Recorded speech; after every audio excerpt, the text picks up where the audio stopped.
Hello everyone, this is me Safia है और मैं आपके लिए लेके आई हूँ एक और रीडिंग जो कि होगी उन लोगों के लिए जिनके माइंड में कोई सवाल है जिसका जवाब आप जानना चाह रहे हो।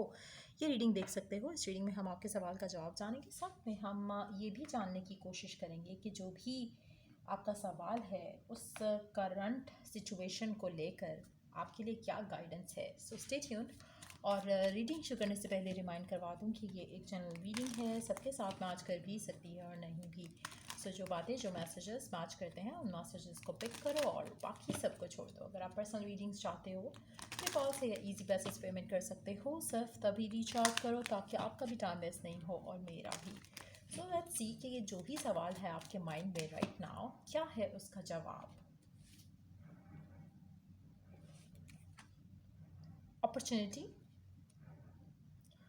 अगर आपका सवाल है कि क्या ये ऐसा हो सकता है, या चाहे वो लव से कनेक्टेड है, वर्क से कनेक्टेड है, होम लाइफ से कनेक्टेड है, आपको अपॉर्चुनिटी दी जाएगी। अगर आप अपॉर्चुनिटी ग्रैब करते हो तो सिचुएशन आपके हक में हो जाएगी। अगर आप अपॉर्चुनिटी ग्रैब नहीं करते हो तो आपके हाथ से चीज़ स्लिप अवे हो सकती है।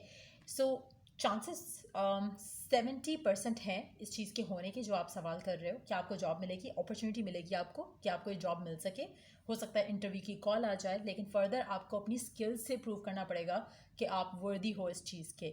इसी तरह से हो सकता है कि आप पूछ रहे हो कि रिकन्सिलिएशन होगी, हो सकता है कि अपॉर्चुनिटी मिले आपको जहाँ पर आप दोनों की बातचीत दोबारा शुरू हो जाए, लेकिन उस अपॉर्चुनिटी को सही तरीके से ग्रैब करना और उसके ऊपर ऐसे काम करना कि जिससे कनेक्शन आगे जा सके, वो आपके ऊपर डिपेंड होगा। सो मुझे लगता है कि एक अपॉर्चुनिटी तो दी जाएगी आपको जहाँ पर आप अपनी विश डिज़ायर पूरी कर सकते हो, चीज़ों को वर्कआउट कर सकते हो, लेकिन उस अपॉर्चुनिटी को यूज़ करना किस तरह से आपके लिए सही रहेगा वो आप टाइम के साथ जानोगे। लेट्स सी कि आपके लिए गिवन सिचुएशन में ओरेकल गाइडेंस क्या है।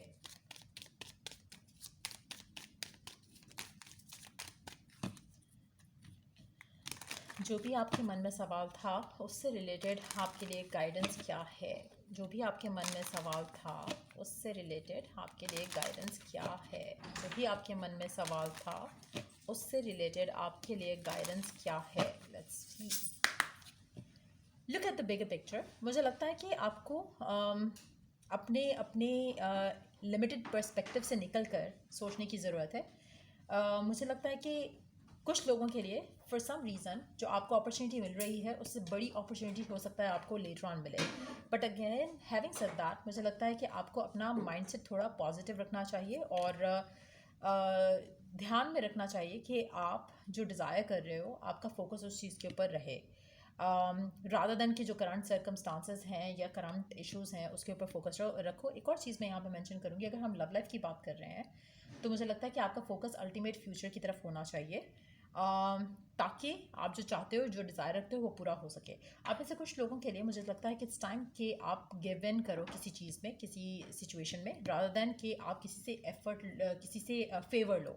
सो मुझे लगता है कि कहीं ना कहीं आपको खुद किसी चीज़ के लिए एफर्ट करने की भी ज़रूरत है। रिगार्डिंग द सेम क्वेश्चन, आप में से सजिटेरियस हो सकते हैं कुछ लोग, या वर्गो हो सकते हैं, या फिर इन दो साइन से डील कर रहे हो सकते हैं। कम्युनिकेशन जो है वो बहुत क्लियर होनी चाहिए। सो मुझे लगता है कि कम्युनिकेशन जो है, चाहे वो वर्क रिलेटेड सवाल है या लव लाइफ रिलेटेड सवाल है या जॉब से रिलेटेड है या किसी बाइंग सेलिंग से रिलेटेड है, कम्युनिकेशन आपकी बहुत क्लियर कट होनी चाहिए ताकि कोई इशू ना हो या कोई मिसअंडरस्टैंडिंग ना हो जाए। सो या ये रीडिंग आप लोगों की अगर आपको हेल्प किया हो, गाइड किया हो, तो लाइक शेयर सब्सक्राइब जरूर करो। चलिए द नेक्स्ट रीडिंग आप लोगों के लिए। Take care, bye.